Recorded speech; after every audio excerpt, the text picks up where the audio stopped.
From the field to the film room to the war room, we've got you covered every step of the way as the road to the draft starts right now. Hello and welcome to another episode of the Armchair Scouts. I am your host, Shane Haff. You can follow me on Twitter at ShaneHaffNFL. I'm joined today by my co-host and fellow draft enthusiast, Dives. Give him a follow on Twitter at Mr. Crockpot.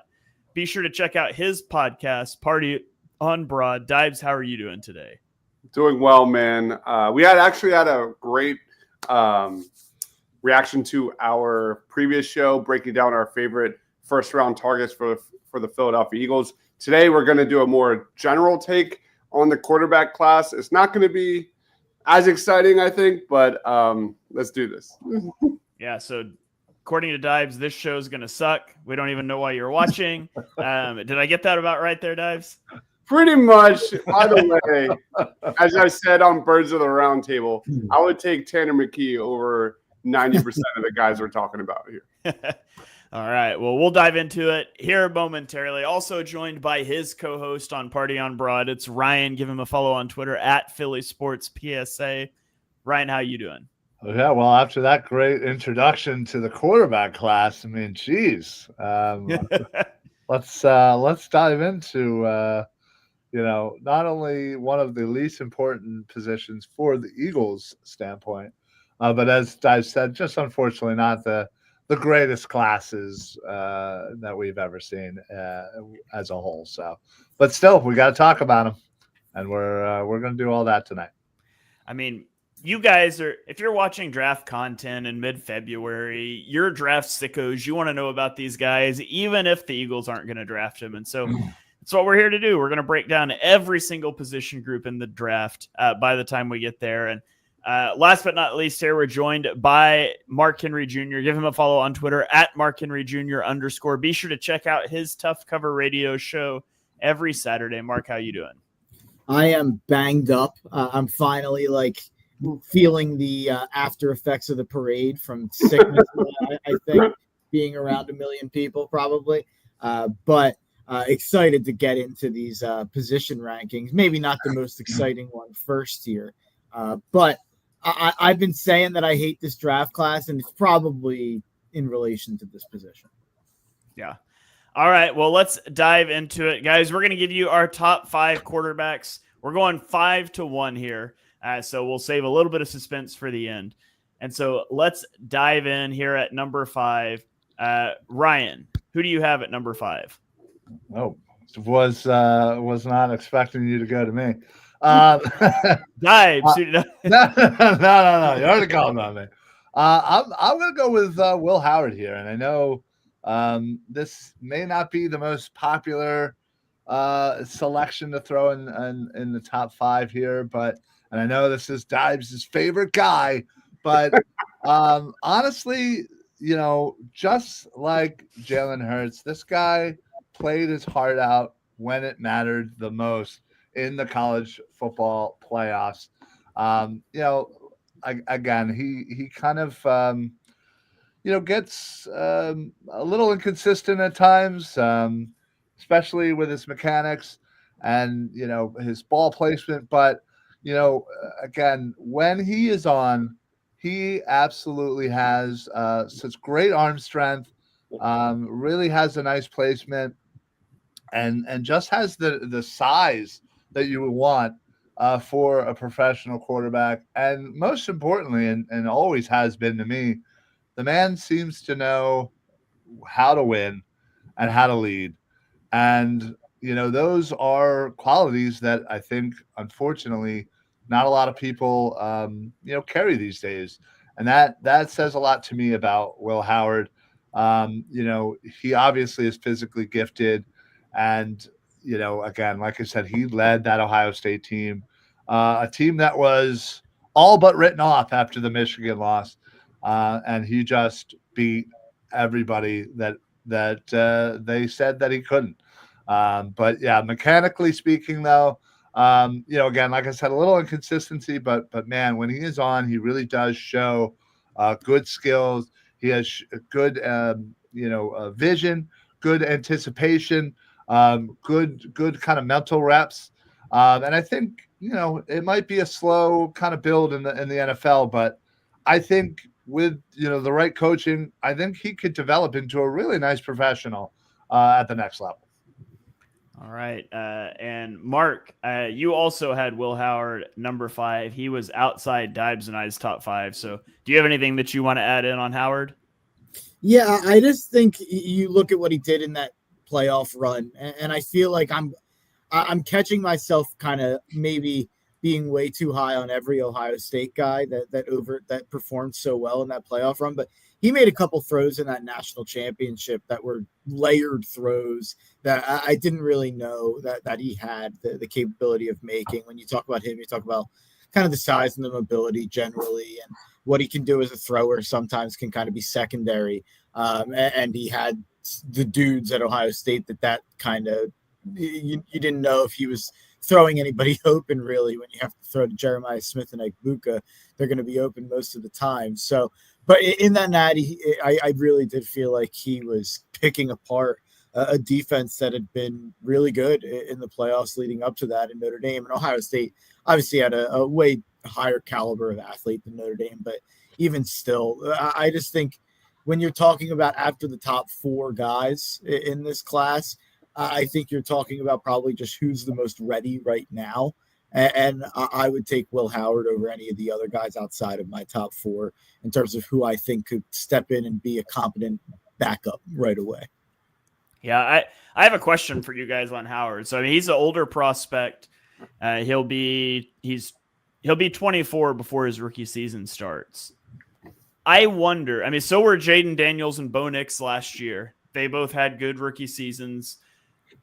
I have a theory. Maybe teams are going to start to like these older quarterback prospects because much is made of the rookie QB contract window in the NFL. But you get so many of these guys that just don't have enough reps, and they come into the league and they're starting at 21 years old. And for a long time, I feel like that's been viewed as a big positive. I wonder if we're going to see that start to swing back the other direction, where it's like, hey, I want to get a 24-year-old that has 5 college years under his belt that then I get to have. He's going to be on his rookie contract till he's 29. I wonder if we're going to see like a pendulum swing the other way. I mean, the superstars are always going to come out younger than that. But I do wonder if maybe for a while we've overly like knocked guys that are older rookies, and maybe that'll start to swing back. Yeah, I think it's the one position that you can say that about. Like the other positions, I think you still are always going to want the youth at.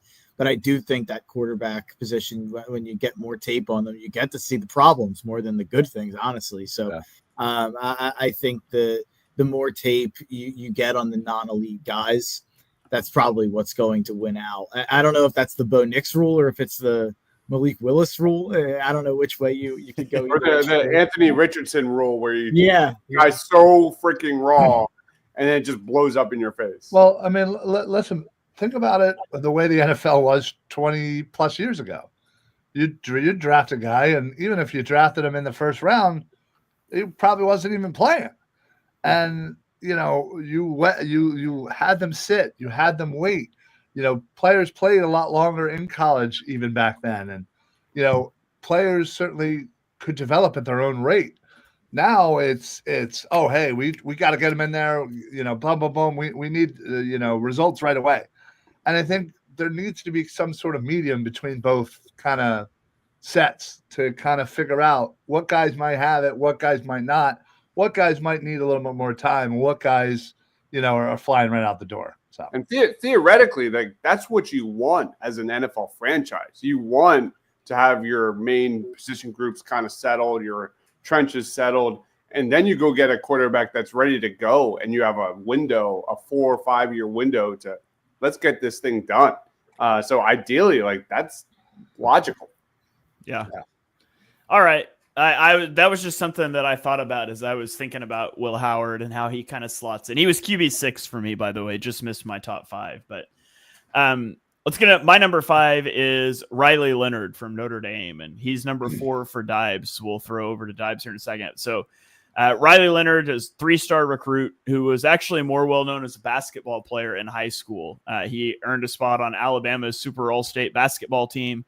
He ended up going to Duke to play football, and in 2022, he broke out, becoming one of 3 FBS quarterbacks to throw for 2,900 passing yards and rush for 695 rushing yards, along with Jaden Daniels and Drake May, both guys that went in the top 5 of last year's draft. Injuries derailed his 2023 season. Then he transferred to Notre Dame, and he broke their single season rushing record for quarterbacks with 17 touchdowns, 906 rushing yards. He has really good athleticism and mobility. He should be used a lot on QB designed runs at the next level. I also think he throws a pretty deep ball with nice placement, but he's not just like a deep ball merchant. He can layer passes over the middle of the field as well. He's calm and collected. Like he's a little bit of like a never too high, never too low sort of guy on the field and on the sidelines. And I think he shows really good pre-snap awareness to get protection set, to get into the right play calls. Sidebar, it's always nerve-wracking profiling a guy from Notre Dame because I figure Mark's going to tell me everything I'm off about when I get done here. But as for his weaknesses, I think he's got poor lower body mechanics, and you see that have a big impact on his accuracy and his ball placement. He heel clicks a lot when he's trying to climb in the pocket. I don't think he makes the best decisions under pressure. He tries to play hero ball, throw out of sacks too much, and that never say die mentality will cost him at the next level in terms of toll on his body and turning the football over. And I think he's too confident in his pre-snap reads. He'll lock onto a receiver who isn't there because of a post-snap rotation. He just stays on it, and then he stays on it, and then he ends up pressured, and bad things happen because he'll try to throw out of a sack or something like that. So when I look at Riley Leonard, I see him. I've got a 3rd-round grade on Leonard right now. I see him as like a developmental backup. He needs time to work on his mechanics before live bullets start flying. But if you're a team like the Eagles, the Ravens, the Commanders, the Bills that use your quarterback in the running game a lot, I think a guy like that's a guy you'd love to have as a backup in your quarterback room. So Dibes, you've got him at number 4 on your board. Talk to me a little bit about him, what you see when you watch him play. I'm definitely lower. I think he's more of a day 3 guy. But yeah, Riley Leonard, I think fitting the Philadelphia Eagles in that RPO game could be pretty interesting. You watch the highlights, the mobility is all there.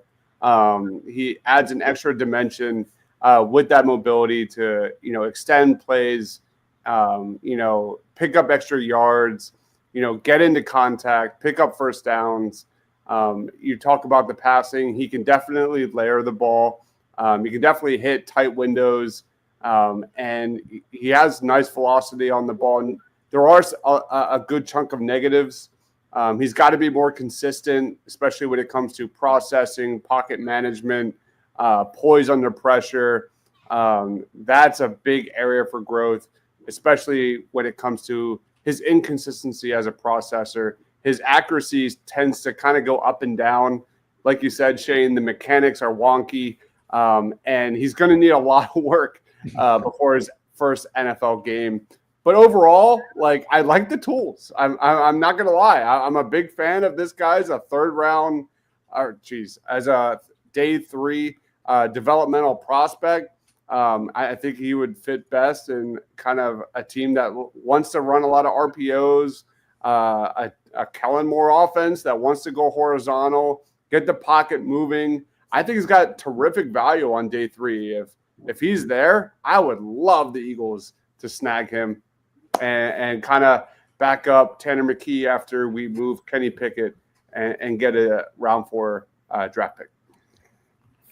If you keep saying that, maybe it'll happen. Speak that 4th round draft pick into existence. I will give a team Kenny Pickett for free if they'll also take Bryce Huff. But Mark, this is your guy. He's quarterback for your team. He wasn't in your top 5. What are we missing on Leonard? Yeah, I was shocked to see you guys give him some love here. Yeah, it's just I just don't think he's there as a thrower of the football. He just really freaks out with any pressure. There's not a lot of pocket presence there outside of just ditching the pocket and trying to run, which as a fan was kind of what I was begging for him to do every time he dropped back to pass anyway, was just run. So he's an incredible runner. I mean, 900 plus yards, I think. And like you said, broke the record for touchdowns at Notre Dame in terms of rushing there. But he made a couple decisions in tighter games, and the Northern Illinois one obviously like sticks out where the pocket kind of collapses and he throws that pick that leads to them losing the game. But I mean, I don't want it to sound like I would probably have him QB7. I think that he's a fun day 3 backup for like a fast quarterback. If you were to throw him in there for Jaden Daniels as a backup, I kind of get that. But I do think that they're just, I mean, his top, this was his best year in terms of passing at Notre Dame. And he had 2,800 yards in 16 games, like 66% completion percentage. You know, the air yards, the ADOT's not like crazy high. I think that there's probably limitations beyond repair when it comes to him being a passer. All right, so there you have. Oh no, Dives, we got to get your number 5. We did ours. Who is your number 5, Dives? And I desperately did not want him on my list, but here we are. I had to because I think there's upside for sure. Let's talk about Jalen Milroe. I don't know if I'm the lowest on him, but Jalen. Yeah. Okay. So Ryan and Mark have him at 4. I actually have him at 3. Okay. Arguably the most physically gifted quarterback in this draft. He's got a legit arm. He's got, a lot of Michael Vick comps being thrown out there. But for anybody that watched Alabama this year, it's very evident this guy has way more negatives than positives. Expectations for this dude was sky high in 2024. Believe me, I drank the Kool-Aid, and man, he just did not progress. He's so raw as a processor. He's very inaccurate. His mechanics are spotty at best. The decision-making he has in the pocket has to improve, it's bad. And you could even go into the ball security. That's a legit concern as well. He's a guy that stares down his targets way too often. He's more of a thrower than a refined passer. His deep balls need a lot of work. He doesn't lead receivers, and pretty much every single time, not every time, but I'll say 90% of the time, receivers need to adjust to the ball rather than Jalen Milroe leading them into daylight. So he's a quarterback that needs to be in a rhythm offense. He needs to be seasoned up. He needs to be coached up in a big way. I was shocked he declared he's not ready for the NFL. He's not ready for the speed of the NFL. There's no doubt that he's ridiculously gifted, but he's so raw that I just don't understand the first round, talk of Jalen Milroe. It's absurd to me. And I put him at number 5, but I think he's a day 3 quarterback at best. All right. Ryan or Mark, anything you guys want to add? You guys both had him at number 4. Yeah, I'll pretty much agree with everything Dives just said. There is a lot to love about him, but there's also a lot to hate. But I feel like the negatives on him are things that will take time and will take coaching to build up. You can't teach the athleticism that Milroe has. Yes, the ball security, the smaller hands. I don't know if he has, Kenny Pickett small hands, but they're not great. Time out. Did you guys see, just because you brought it up, the Kenny Pickett? Did you guys see Kyle Pagan's interaction with Kenny Pickett about the hands? Yeah.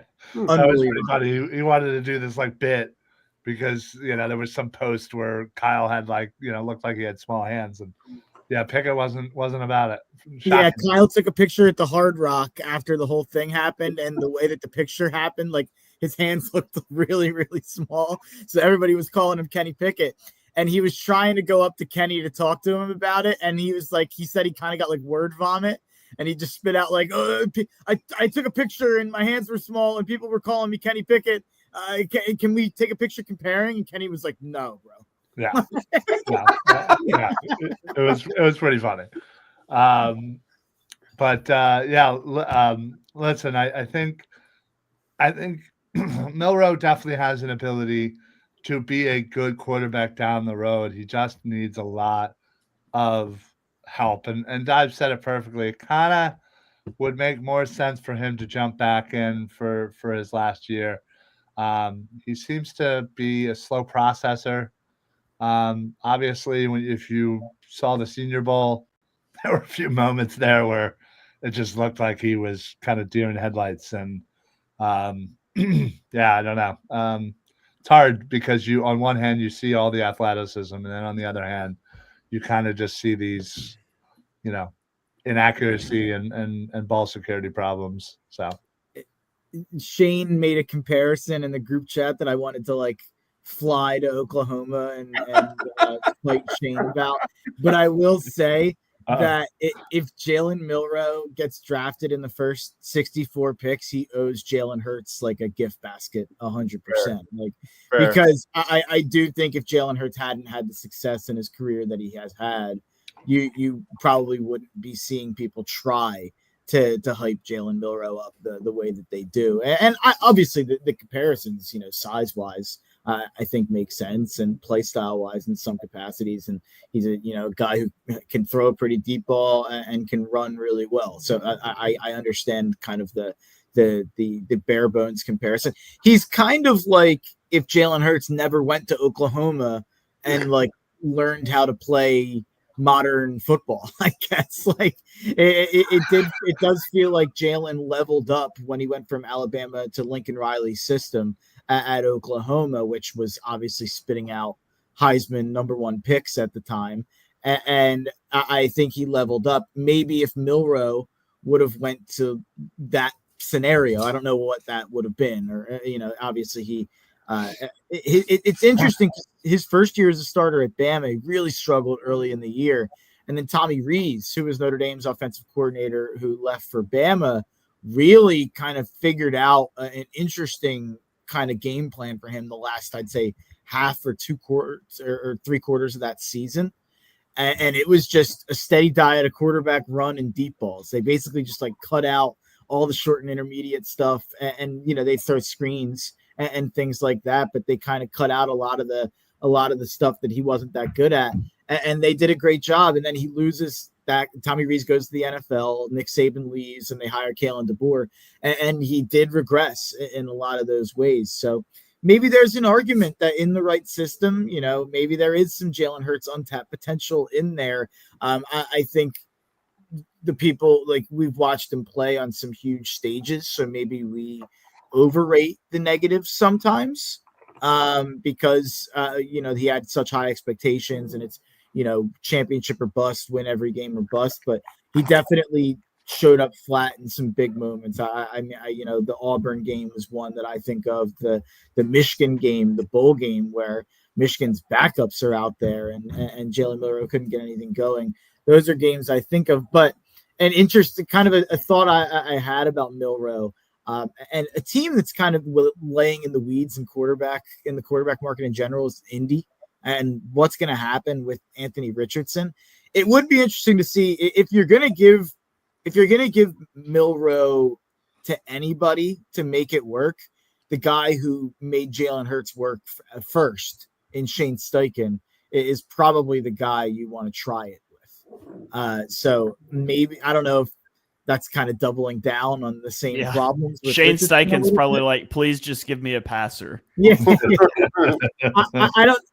Maybe if you take Milroe in the second or third, if you're Indy, you can kind of be like one of these two. Like we have both of these guys, and if one gets hurt, we don't have to completely change the offense. And maybe that's an argument. But yeah, I wouldn't.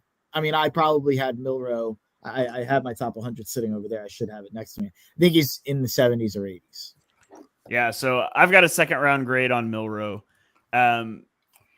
He had some spectacular games this season. The Georgia game, he throws for 374, rushes for 117, and has 4 total touchdowns.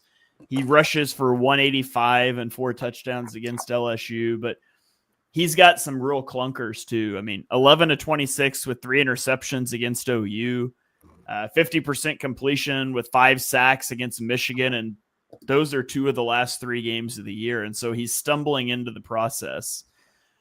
But the reason NFL teams are going to like him, one, he's mature beyond his years, and he comes from a military family. Like, he's going to say the right things in interviews. He's the guy that you would want to represent a franchise. And 2, it's all the athleticism. He's explosive as a runner. He's got a live arm. He can drive the ball downfield outside the numbers. He's the most physically gifted quarterback in this class. He's got a lot of warts too. He's a see it, throw it guy. He's not an anticipation thrower. He struggles to diagnose coverages, doesn't throw over the middle. His footwork's erratic. To me, like, I have a 2nd round grade on him, but I still view him as very developmental. He's the guy that needs the Will Howard treatment, that goes back and plays another year of college ball and comes out older. And I get why he doesn't, because this is a weak class and it's going to boost him up boards. I mean, he's my QB3 and he wouldn't have been my QB7 last year. But my plea for NFL teams is don't Anthony Richardson this guy by drafting him to start as a rookie. Don't do it. Like, he needs time to develop. He needs time to adjust to the speed of the NFL. He needs to be in the right attack, a power run, vertical-oriented attack. Don't Anthony Richardson this guy. Lamar Jackson / Jalen Hurts this guy.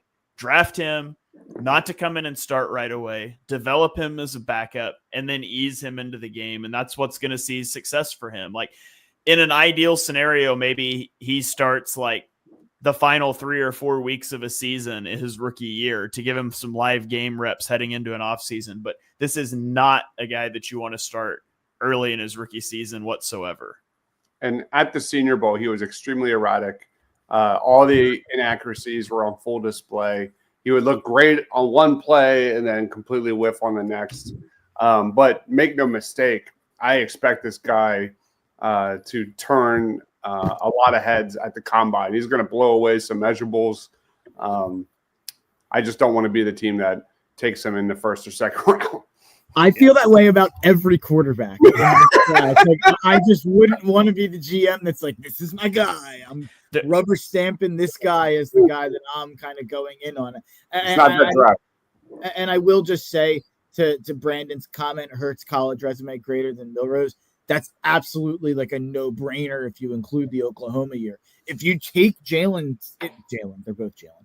If you take Hurts' 2 Alabama years, it's pretty similar to the 2 Milroe years. You could actually make an argument that Milroe's stats are slightly better than Hurts' stats in those 2 Alabama years.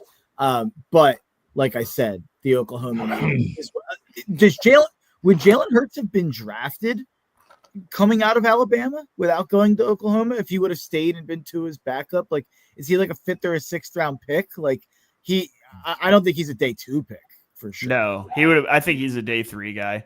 Yeah. Quarterbacks that athletic are going to get drafted at some point, Yeah, I think. So, yeah, this is a draft where there's actually a lot of quarterbacks I like as developmental backups. They're just going to get overdrafted because it's not. If some of these quarterbacks were in last year's draft class, they'd slide down to early day 3, and I would like a lot of them, but that's not where we find ourselves. So there's a guy who didn't make any of our lists who was more shocking than anybody that came out. Maybe we'll get to that at honorable mentions a little bit. Yeah. All right, let's go. My number 4, I'm the only one that hasn't done number 4. He's number 3 for everybody else. It's Jackson Dart from Ole Miss. His father played safety at Utah, so the football's in the blood, but he played baseball and football in high school and was a 2-time All-State selection in baseball. 4-star recruit. He went to Ole Miss. He breaks the well, actually, he went to USC and then transferred to Ole Miss. But at Ole Miss, he breaks the record for total offensive yards and passing efficiency this season. He's 6'2", 225. He's young. He's only he'll be just about to turn 22 on draft night. threw for 4,200 yards this year, 29 touchdowns, and only 6 interceptions. I would say Dart has above average arm strength. I wouldn't say he's got like an elite arm, but he's above average. He's got a plus arm, but he's got the ability to throw from multiple arm slots. He's got that baseball background that lets him be creative with rushers in his face. He can throw with velocity and he can throw with touch. He checks both of those boxes. He can extend plays. He's got the athleticism to do that. And when he extends plays, he can throw or run off of those extensions. It's not just a guy that has to buy time and hope something comes open. It's not a guy that just buys time and is looking to run. He's open to both possibilities. I do think he's a really good ball handler on like play action and RPOs. So I would want to build a lot of an attack out of that with him. But I do think he is a slow processor post snap. And he does not throw with anticipation very often. Kind of like I said with Milroe, he is a see it, throw it guy. I have to see it open, and then I'll throw it. And then playing at Ole Miss, he did not play in anything that's remotely close to a pro-style offense. And I think he could struggle to adapt at the NFL level. His decision-making and his accuracy fall off under pressure. I've got a third-round grade on him. I think I've got him pegged as he's a long-term developmental quarterback for me. He's not a guy that you want to start in his first couple of seasons, probably. He's a guy that you want to be your backup. And maybe if your starter gets injured and misses a month, you go 3-1 and you're like, the kid can kind of play. And so I kind of think that's the best career path for Jackson Dart, but I'm a little bit lower on him than you guys are. You guys all had him a slot above me because you're all Milroe haters. So somebody talk to me about Jackson Dart here. I'm talking myself dangerously high on really? being in on Jackson Dart. I'm just gonna say it because I have a different one too. I don't think there's anything separating Dart from Shedeur and Ward. I think he's right in the same tier as those guys. I don't really love any of them, but if I'm saying relative to where they're being drafted, I like the value on Dart a lot more. There was a fun stat out there. Every quarterback prospect in the last 11 years that has averaged at least 360 total yards per game in a season with a clean pocket accuracy rate of over 70%, Joe Burrow, CJ Stroud, Baker Mayfield, and Jackson Dart. And there's another fun Jackson Dart stat out there. He's an 11.9 at ADOT. 7.1% big time throw rate, 10.7 yards per attempt, all better numbers than Cam Ward and Shedeur Sanders. And a fun part and a fun kind of nugget to that stat, he had less time to throw than either of them at 2.77 seconds. He's got a little athleticism. He can move. I'm talking myself into Jackson Dart. I'll confession. I have Dart 5 spots behind Cam Ward on my overall rankings. I'm really low on Cam Ward. We'll talk about that in a second. But why can't he be Bo Nix? It was a pass happy offense. Like you said, Shane, 34.2% of Dart's attempts went to wide open receivers last year. But I'm right there with Mark. I don't understand why a lot of people are so low on him. He's got a high floor. He can do a lot of things really well, and he's not this elite athlete. He doesn't have elite arm talent, but at the end of the day, he's going to be a great backup. If Riley Leonard, if he's there day 3 for the Birds, there's definitely going to be a conversation. Yeah. All right, Ryan, anything you want to kick in on Ward? Yeah, no, I'm equally high on Jackson Dart. I've been a fan of Ole Miss this past year, and a lot of that was Jackson and Dart's play. I mean, honestly, this is a guy that just kind of thrives. When the pressure's on, he seems to be a very natural leader for that team, and and he also seems to command the pocket quite well. Obviously can sling the ball. I think not, certainly a knock on him would be his deep ball accuracy, but it's just a little inconsistent. But man, he's certainly can throw it when need be. Other than that, I think he maybe kind of bails on clean pockets a little too quickly for most people's likings. I think if he's just a little bit more patient, I think he could really do some more damage. But yeah, I agree. I don't think there's a lot of separation between these top three guys. And ultimately, I think when you look back 5-10 years from now, I don't think anybody's going to really care who was drafted before who. I think Dart certainly has a chance to be right up there with both the number one and number two quarterbacks on most of our lists there. All right, so that brings us to our top two. We all have the same top two. Mark is flipped from the rest of us. And so the two guys we're going to talk about, Cam Ward and Shedeur Sanders. So, Mark, I'll throw it to you first. You've got Shedeur Sanders number one. We all have him at number two. I'll let you take first shot at him here. Tell us what you like about Shedeur Sanders and why you ended up with him at number one.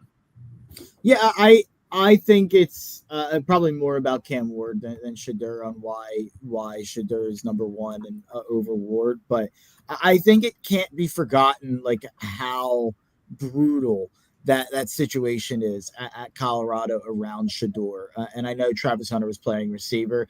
I would actually make an argument that I think Shedeur propped up Hunter as a receiver. I think Hunter's an elite cornerback, and I think Hunter would not be being talked about the way he is if he wasn't playing with probably the most accurate quarterback in college football last year.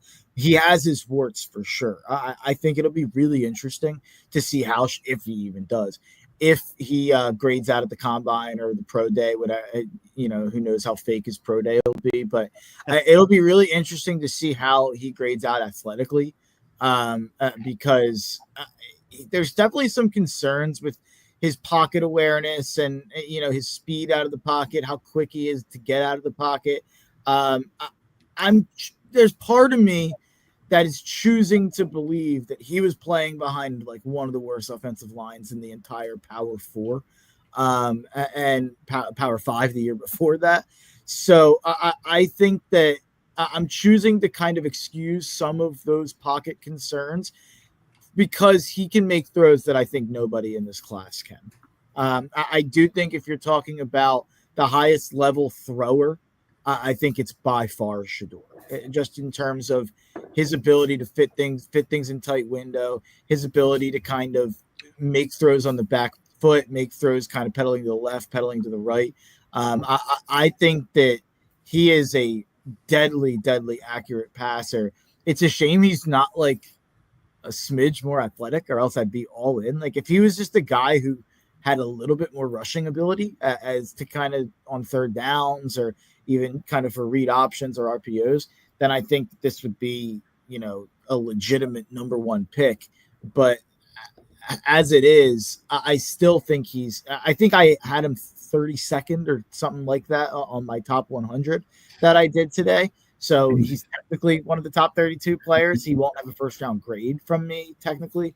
But I do think if I were to bet on, let's say that this was like 2022 and none of the quarterbacks went in the first round, or, we didn't, I think Kenny Pickett went that year in the first round, but let's say we had a year where the entire NFL was like, we think all these quarterbacks stink, which isn't going to happen. And it was sitting at pick 33 and I needed a quarterback and had to pick which one. I would go with Shedeur for sure. But I wouldn't want to bet on any of these guys, like I said before. But if I had to bet on any of the talent just winning out, it would be the accuracy and the timing of Shedeur. Have any of you guys played a lot of Madden like back in the day? Anybody big into like Madden franchise mode? So for sure. They used to have they may still have, I don't know, I haven't done Madden in a couple of years now, but they used to have like player traits. And there was a senses pressure trait for quarterbacks. Mm-hmm. And there was a lot of argument in the day about there was one named Ideal, which was obviously ideal, but there was one called Oblivious. Yeah. And there was a lot of argument back in the day about if that was a good thing or a bad thing, because on one hand, like when he was getting pressured, it wouldn't trigger a throw under pressure dice roll for your accuracy. But on the other side, he you would sack fumble all the time because he's just had no idea a guy was about to hit him in the chest. I feel like that a little bit watching Shedeur Sanders because sometimes I'm like, man, like he keeps his cool as the pocket is collapsing. And other times I'm like, maybe he just didn't see the massive human being right in front of him that crushed him because it sure didn't look like he took 99 sacks in the last 2 seasons. So I don't know, but that's what came to mind for me. He has the oblivious senses pressure, right? And he doesn't put the ball in harm's way, which is 1.1% turnover worthy play rate in 2024 or 2023, 1.3 in 2024. Maybe I got those flipped. My notes are messy right now. And I think he does a good job. Like he's really accurate with a clean platform. He layers over the middle. He can throw receivers out of harm's way. But I don't think he's got great velocity. He's going to have to throw with anticipation to get balls on target on time at the next level. I got a early second round grade on him, so it sounds like I'm probably similar to where Mark is at with him. I feel like he is a pocket passer with a high floor. He's got high floor traits, and he's kind of got a low ceiling. He's going to work best in a timing-based offense that emphasizes getting the ball. Put this guy in a Shanahan, in a McVay, in a LaFleur type system with an offensive line, and I think he could probably be pretty good. But then you get into that, how much of that is him and how much of it is the system and player. He's better than Brock Purdy, but it's the Brock Purdy conversation, like when you have to have Tua. Yeah, Tua, the Brock Purdy, like you get into those sort of conversations with him, and like that's not the quarterback I want to spend a first round and certainly not a top 5 pick on. I think he could be good in the right situation, though. I just wouldn't want to take him in the first round. So, Dibes, anything you want to add in on Shedeur? No, I fully agree. And we did a show last night, and this topic came up. And I said the same thing. I'm not drafting Shedeur Sanders in the first round. He's not on my first round big board. And I got a lot of comments about how I know nothing about football. So this is a really interesting show. But anyway, I fully agree with everything you guys just said. But not to pile on. I mean, he was elite in the red zone among all college passers with at least 500 total pass attempts since 2023. Shedeur Sanders ranks in the top 3 among all FBS passers in passing efficiency and completion percentage in the red zone. And like you all said, given how shitty that offensive line was during his time at Colorado, major shout out there. I mean, his numbers inside the pocket are terrific. But I think a lot of his weaknesses are the reason why I have a different quarterback number 1. He's obviously going to be at his best in an offense that's a lot of, quick strike, kind of, high tempo rhythm offense where you can get the ball out fast instead of working outside of structure. He doesn't have an elite arm. He's not a mobile quarterback. He can get a first down here and there. He's more of a smooth operator than he is creative outside the pocket.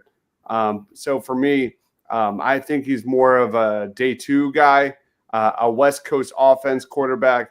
I think he's going to be drafted in the top 10, but hopefully to the New York Giants. Hopefully to the New York Giants, but he's not a top 30 prospect in my opinion. By the way, one other wrinkle, I think Dion might be a moron.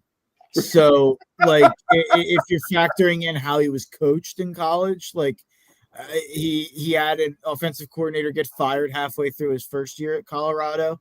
And then his second year, I believe, was Pat Shurmur. I could be wrong on that. I think Shurmur was the OC last year. I could be off on that. But,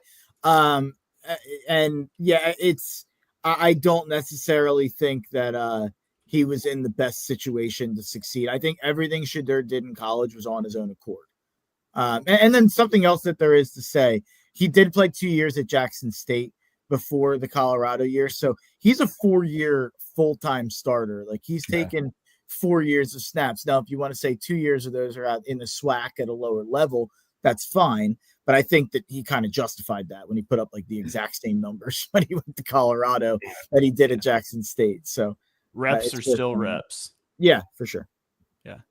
All right. Well, let's get to the guy that we have number 1. Mark has number 2. It's Cam Ward out of Miami. And I want to set the stage for this guy's story. And then I'll let Dibes and Ryan take it from there. But crazy story with Cam Ward, right? So he's a 0-star recruit from a wing T offense in high school who plays at Incarnate Word, who was the only program to offer him a scholarship. Then he transfers to Washington State and proves he belongs at the FBS level. And then he transfers to Miami for 2024, where he becomes a Heisman finalist, throwing for 4,313 yards and 39 touchdowns before an abrupt exit from the Pop-Tarts Bowl at halftime. So, interesting backstory for Cam Ward. Ryan, you have him number 1 on your list. Dibes and I do too, but I'll give you first shot here. Talk to me about Cam Ward. Yeah, listen, unfortunately, I wish this was kind of a better situation of like, oh, well, he's much better. I think it's just kind of by default that he is number 1 for me. Like we've said multiple times in this program, any other year probably, wouldn't be anywhere close to the top 3 here. But, what he does well, though, he certainly does have great velocity, able to hit tight windows.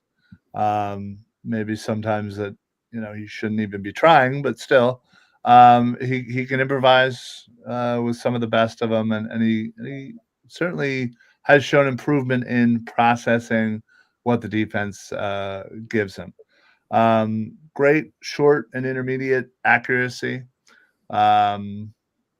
Seems to, step up in the big pressure situations, so certainly that's, all great things, but, unfortunately he kind of, mechanically relies on his arm a little too much rather than setting his feet and throwing. Certainly ball security is a big one. Deep ball accuracy, not the greatest. And as you just kind of explained his, story, it just kind of seems like he could use more, more big time reps, out there. And like I said, I like him better than Shedeur. Just again, I'm not that crazy on Shedeur. But yeah, I think given the right situation, he can be a successful quarterback. And I think we've been saying that for the last couple of guys here. Obviously it looks like he's, going to go number 1, if not, top 3 here. And yeah, unfortunately, any other year, maybe he doesn't get drafted in the first round, but I still think athletically wise, I think he's, got great talent. It's just not a great year for a quarterback. Yeah. All right. Dibes, I think it sounds like you're probably higher on Ward than Ryan. So talk to me about Ward and your thoughts on him. Yeah, I disagree. I think he's very much a first-round pick. I thought it was a first-round pick last year if he declared. I was one of his biggest fans throughout the last few years. He's a big play waiting to happen, a gunslinger in the truest sense. And that is, a double-edged sword for sure. Just like Ryan said, there's a lot of high variance outcomes as a passer when it comes to Cam Ward. He's going to make your jaw drop on one play, hitting a tight window, layering a ball on the other end, kind of make your head scratch. But in terms of ceiling, I think he's right there. If I had to compare him to the previous draft, would I take him over J.J. McCarthy? Absolutely. I think he's and I had J.J. McCarthy as a first. I had in similar respect of like Shedeur. I don't think I had J.J. as a first round prospect, but I expected him to be drafted in the first round. And I think Cam Ward's a better quarterback. He throws the ball like a point guard. He can make all of the throws. He's got a twitchy release. I think he has a really good feel for pressure. Like Ryan said, he's got the clutch gene. How many times do we see him come up big in big moments? And I think he does a really good job keeping his eyes down the field. He doesn't have a lot of physical limitations. His arm strength and ability to move, his ability to take down zone coverage, it is the truest separator when it comes to him and Shedeur Sanders. And, you have to take the good with the bad with Cam Ward. Negative-wise, he's not a good processor. His decision-making is questionable, but that's what he is. And I think the alpha mentality, I think I think he has elite arm talent. I think he has plus mobility, not elite mobility, but I think above average mobility for the NFL. We're talking about a guy with big time physical gifts. And I think if you're an offense that wants to take a lot of deep shots and move the ball down the field, Cam Ward's your guy. For me, 100% a first round pick. Yeah. He can make throws that other guys wouldn't even try, but also there's a reason other guys don't try those throws. He's had over a 3% turnover worthy play rate all 5 years of his career. He puts the ball in harm's way entirely too often, and he big play hunts to a fault. But he can make those big plays. I do think he has outstanding arm talent, and he's a good improviser. He's dramatically decreased his pressure to sack rate from almost 25% down to 16.7% this year, which is movement in the right direction. I don't kind of like you said, I feel like he knows what he's looking at pre-snap, but he often fails to check his homework post-snap, and he throws to predetermined reads anyways. And when the field condenses in the red zone, he struggles. He only completed 39% of his passes in the red zone in 2024. So I think he's got a lot of physical gifts. I think there's some mechanical issues with all of his arm angle changes and things that cause some placement and accuracy issues. I put a late first round grade on him. Again, I would not touch him with the top 10 pick, but I do think he's a fit for like a vertical passing offense. I want to use him more as a game manager early in his career to help dial back some of those gunslinger tendencies. Like, he needs to go somewhere that has a good support system. I don't see him as a guy that can Jaden Daniels a team that's just not very good. He needs to go to a strong support system that can rely on a running game, can lean on some good receivers, lean on a good offensive line, and he's going to be a top 5 pick and go to a team that has none of those things. So I do really worry about how he's going to fare as a rookie. I think he can succeed in the right system. I don't think he's going to get drafted into that system. I think he's going to be a Titan, and I think it's going to be a Greek tragedy. Like, I think it's going to be terrible. I'm lower on Ward. Obviously I am the lowest on Ward here. I have him second. I have him 47th when I did my top 100. I struggle to see what he's better than above average at. If we're talking NFL starters, like, I think all of his positive traits are not elite to me. Like, and the mobility thing is the biggest factor. He's, again, like, similar to Shedeur. Like, these are guys that if they just had a little more mobility for me, like, if that was an actual facet of their game, like Cam Ward, 3 years in the power. I actually don't have his incarnate word stats in front of me, but 3 years at Washington State and Miami, 400 rushing yards. Like, not that that's the entire encapsulation of how mobile a guy is. Obviously, you can be mobile in the pocket without rushing, and I do think that he is that. But I wonder if he will be that at the NFL level, like he was in the ACC. I guess he needs to. He should be scrambling more than he did. I think at the college. You could level. argue that. Yeah, he definitely should have been in college. I think. Yeah, we'll see if that. I don't know if we're just comparing like the last like top 5 quarterbacks taken of every draft class. I don't know if he's an above average athlete compared to the last 5 years of kind of top pick, first, second round quarterbacks. And that's kind of where I'm at. Like, I he's not a guy like that. I'm being like, if he's a good quarterback, I'd be shocked because he does have some traits, and he did perform really well at Miami and put up big numbers. And I do think it was a great situation there at Miami with Restrepo, really experienced receiver, Arroyo, a tight end who's going to go on day 2, a really good O-line.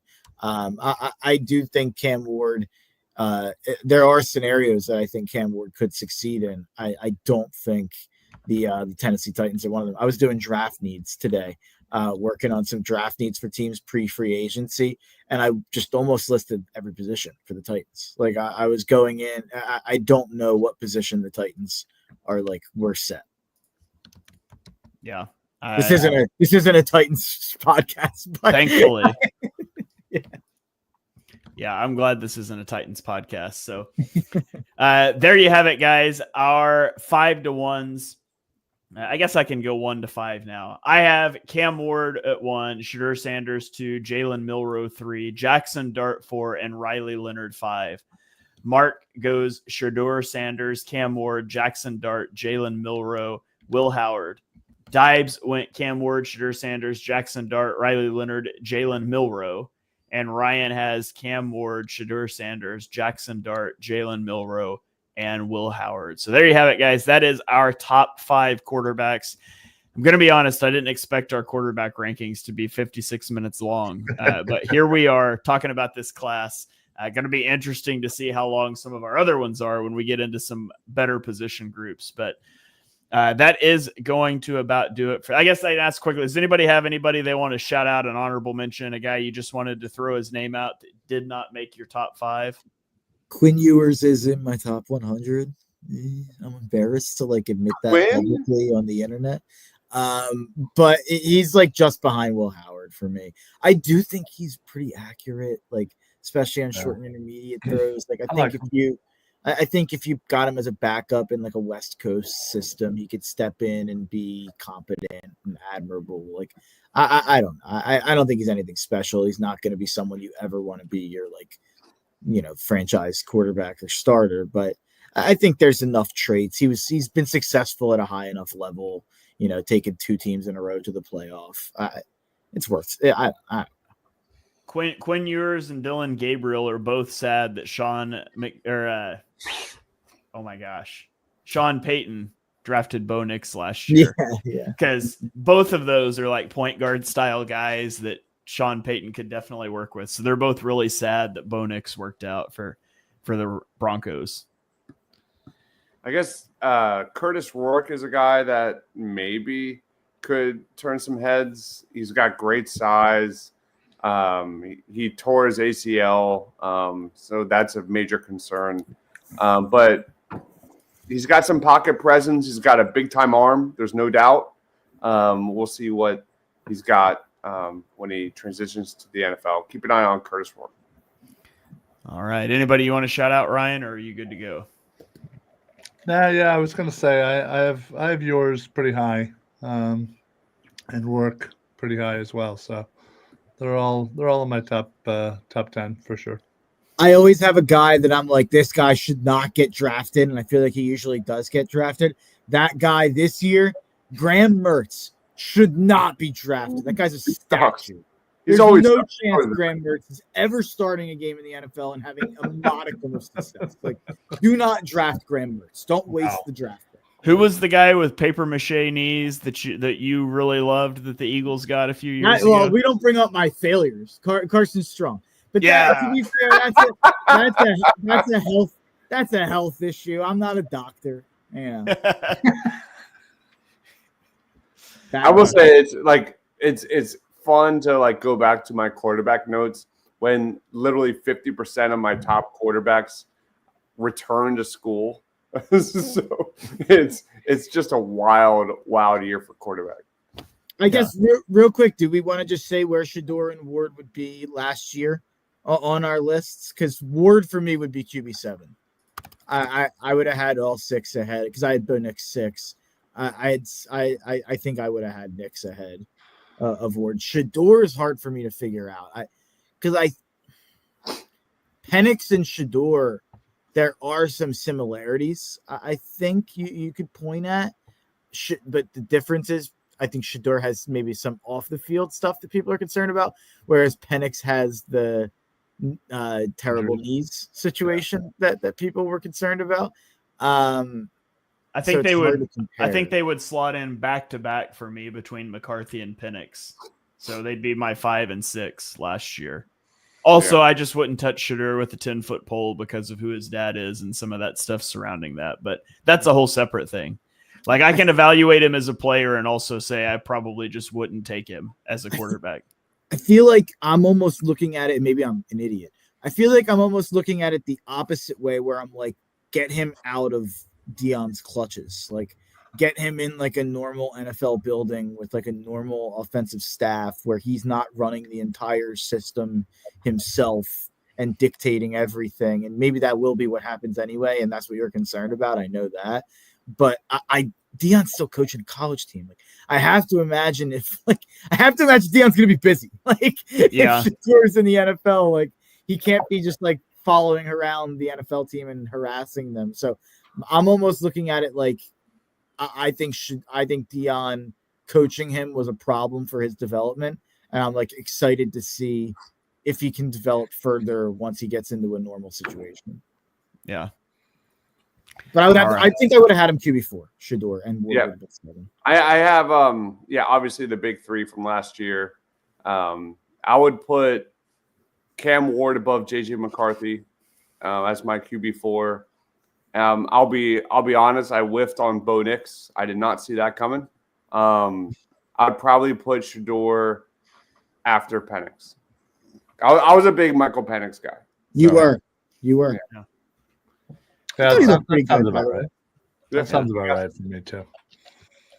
All right. Well, that's going to do it for this episode, breaking down the top 5 QBs in the draft. We will be back next week breaking down another, I think it's interior defensive line. I'll have to check my schedule. So diving into some positions that will maybe interest the Eagles a little bit more. But that's going to do it for this one. Make sure you're following these guys on Twitter. Ryan is at Philly Sports PSA. Dibes is at Mr. Crockpot. Mark is at Dr. Mark. No, it's just Mark Henry Jr. _ I am at Shane Half NFL, and we will catch you guys next time.